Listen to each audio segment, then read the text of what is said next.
Channel नहीं पता है तो मेरा वैशाली अग्रवाल क्लासेस के नेम से आप यूट्यूब पर सर्च कर सकते हैं। ओके, मैं अपने पास से एक क्वेश्चन ले रही हूँ। उस क्वेश्चन में मैं आपको सब कुछ बताऊंगी, consistent, inconsistent, unique solution, infinitely many solution होगा या फिर नो सॉल्यूशन होगा, मैं आपको सब बताऊंगी। ठीक है, तो एक क्वेश्चन लेते हैं। उन्होंने क्वेश्चन में, फर्स्ट क्वेश्चन में ये बोला हुआ है कि 10 स्टूडेंट्स हैं क्लास 10th के, वो मैथ्स की क्विज में एक अटेम्प्ट ले रहे हैं। ओके, उसने बोला the number of girls is 4 more than the number of boys to represent the situation. ठीक है, ग्राफिकली। ओके, क्या बोला इसमें, number of girls is 4 more than the number of boys. तो पहले नंबर ऑफ गर्ल्स है, नंबर ऑफ बॉयज कंसीडर कर लेते हैं। तो let number of boys be x and number of girls be y। हमने ये दो कंसीडर कर लिए। ठीक है, फिर उसने क्या बोला, number of girls is 4 more than the number of boys. Number of girls क्या है, x इज 4 मोर देन में क्या लगता है, प्लस का sign, 4 more than the number of boys. नहीं, नंबर ऑफ गर्ल्स है ना, नंबर ऑफ गर्ल्स, तो गर्ल्स को हमने y कंसीडर करिए ना, तो number of girls y is equal to 4 more than the number of boys. Boys क्या है हमारे पास, x है। ओके, फिर उसने बोला टोटल मैथमेटिक्स क्विज में जो बच्चे ले रहे हैं पार्टिसिपेट, वो टोटल क्वांटिटी कितनी है, 10 है। अब भाई बच्चे हैं तो बॉयज या गर्ल होंगे, बॉयज हमने x माने, गर्ल्स ने y माने, तो इसका मतलब total x plus y quantity हमारी क्या हो गई, 10 हो गई। ओके, हम सबसे पहले पढ़ेंगे सब्स्टिट्यूशन मेथड। ठीक है, सब्स्टिट्यूशन मेथड में आपको बताऊंगी क्या होता है। तो हम सब्स्टिट्यूशन मेथड पढ़ रहे हैं। देखो सब्स्टिट्यूशन मेथड क्या होता है बच्चों, y is equal to 4 plus x given है आपको। ठीक है, हम क्या करेंगे, इस वैल्यू को उठा के कहाँ पुट कर देंगे, सेकंड इक्वेशन में पुट कर देंगे। ठीक है, y की वैल्यू 4 प्लस एक्स इस सेकंड इक्वेशन में, तो put the value of 1, put the value of 1 first in equation 2, 1 की 2 में पुट कर दी, तो x प्लस वाई कितना है, 10 है। तो x प्लस वाई कितना है, y की वैल्यू क्या है, 4 plus x is equal to कितनी है, 10 है। y की प्लेस पर हमने पुट कर दिया, 4 प्लस एक्स था, मैंने y की प्लेस पर 4 प्लस एक्स कर दिया। x प्लस एक्स कितना हो गया, 2x, 4 को सबट्रैक्शन में ले जाएंगे तो 10 में से 4 गया, कितना बैठेगा बेटा, 6 बैठेगा। x की वैल्यू कितनी आ जाएगी, 3 आ जाएगी, क्योंकि 2 से 6 को काटेंगे 3 आ जाएगा। अब क्या करेंगे, इस 3 को पुट कर देंगे किसमें, इजी किसमें रहेगा, इजी इसमें रहेगा ना, तो फर्स्ट में पुट कर दो। तो y इज इक्वल टू क्या है, 4 plus x, that means 4 plus 3, 4 plus 3 7, तो y की वैल्यू क्या आ गई, 7 आ गई। तो इसका मतलब हमें साफ साफ पता चल गया कि नंबर ऑफ हमारे पास बॉयज़ थे वो 3 थे और नंबर ऑफ गर्ल्स थी 7, तो इसका मतलब गर्ल्स का अटेम्प्ट ज़्यादा था मैथमेटिक्स क्विज में। ठीक है, ये बात समझ में आ गई।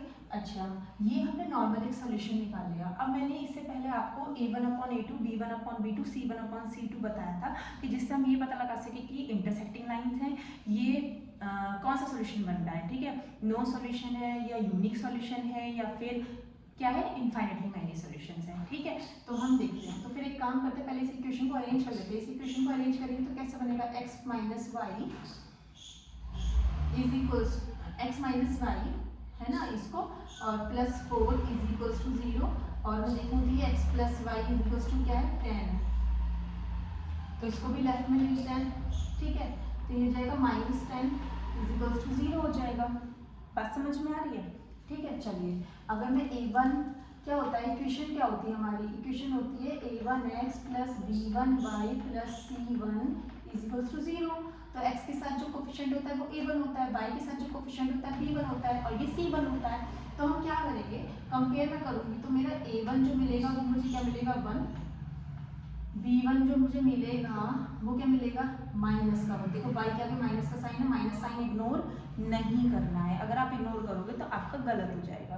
ठीक है, और c आपका क्या होगा, c1 आपका हो जाएगा 4। ओके, सिमिलरली अगर मैं a2 देखूं तो a2 क्या निकलेगा, 1, b2 भी क्या होगा, y के आगे प्लस साइन है, कोई प्रॉब्लम नहीं है। c2 क्या होगा, देखो c2 क्या होगा, माइनस का। आपको बार बार बोले माइनस साइन इग्नोर नहीं करना है। ओके, चलिए कंडीशन लगाते हैं, a1/a2 करेंगे 1 आएगा, b1/b2 करेंगे क्या आएगा, -1, तो C1/C2 करने की नीड ही नहीं है, क्योंकि देखो ये दोनों इक्वल नहीं आ रहे, ये 1 आ रहा है, -1 आ रहा है, तो इसका मतलब A1/A2 is not equals to B1/B2। मैंने इस केस में आपको बताया था यूनिक सॉल्यूशन और क्या था, एक तो यूनिक सॉल्यूशन था, ठीक है, सॉल्यूशन मिल रहा है तो क्या होंगी, कंसिस्टेंट होंगी, और लाइन कौन सी होंगी, इंटरसेक्टिंग लाइन्स होंगी। बात समझ में आई? ठीक है, ये पार्ट थोड़ा हम अलग कर लेते हैं क्योंकि हमने इसको अलग डिफाइन करा है। इसके बाद हमने ये डिफाइन करने की कोशिश करी है कि कौन से तो सॉल्यूशन होगा, कौन सी लाइंस होंगी, कंसिस्टेंट होगा कि इनकंसिस्टेंट होगा, ठीक है, ये मैंने आपको बताया। अब इसके बाद आता है हमारा थर्ड जो पार्ट आता है वो आता है ग्राफिकली, ठीक है, ग्राफिकली क्वेश्चन को हम करते हैं, ठीक है, चलिए ग्राफिकली करते हैं। सबसे पहले आपके पास ये इक्वेशन है, ये फर्स्ट इक्वेशन है, ये सेकंड इक्वेशन है, ठीक है, तो फर्स्ट इक्वेशन ले लेती हूँ, क्या है हमारी, x - y + 4 = 0।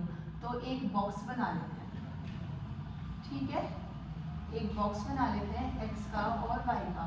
x के प्लेस पे अगर मैं कुछ भी पुट करती हूँ, 0 पुट करती हूँ, तो y मुझे मिलेगा 4, और अगर मैं y के प्लेस पे 0 पुट करती हूँ तो x मिलेगा -4। नेक्स्ट सेकंड इक्वेशन क्या है हमारी, x + y - 10 = 0, यही तो है। चलिए इसमें भी बॉक्स बना लेते हैं, जब भी तो हम ग्राफिकली सॉल्व आउट करेंगे क्वेश्चन को, ठीक है। चलिए x को अगर मैं 0 पुट करती हूँ तो y क्या मिलेगा, 10, y को अगर 0 पुट करती हूँ तो x भी क्या मिलेगा, 10 मिलेगा। इतनी बात समझ में आ रही है?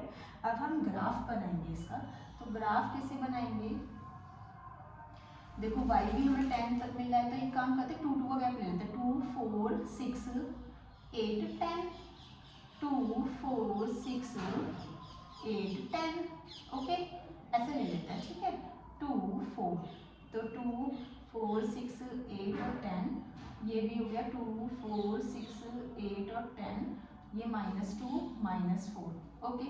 अब क्या था, x में 0 है, y में 4 है, तो x में 0 है, y में 4 है, एक पॉइंट हम यहाँ लगा देंगे। फिर x में -4 है, y में 0 है, तो x में -4 है, y में 0 है, तो देखो हम क्या करेंगे, इस लाइन को ऐसे कर देंगे, कर दिया, ज्वाइन कर दिया हमने, बात समझ में आई। फिर अब क्या है, x 0 है, y 10 है, x 0 है, y 10 है, तो y तो 10 यहाँ मिलेगा हमें, ठीक है। फिर x 10 है, y 0 है, तो x 10 तो हमें यहाँ मिलेगा, और y क्या है, 0 है, तो y 0 है, तो यहाँ से तो ये ज्वाइन कर दो लाइन, थोड़ा सा गैप कम है इसीलिए। अब देखो यहाँ पे क्या कर रही है, इंटरसेक्ट कर रही है, हमने बोला था ना इंटरसेक्टिंग लाइंस, तो ये क्या कर रही है, इंटरसेक्ट कर रही है। इंटरसेक्टिंग पॉइंट्स क्या है इनका, 3 और 7। अगर हमने सॉल्यूशन निकाल लोगे आप, नहीं अदरवाइज तो ग्राफिकली भी पता चल जाएगा, 3, 7, देखो थोड़ा सा पॉइंट है इधर उधर जा रहा है, देखो जैसे 3 यहाँ से आ रहा है, 7 यहाँ से आ रहा है, ठीक है, 3 इधर से है, 7 इधर से है, okay. Intersecting line unique solution 3 और 7 का। आई होप आप सब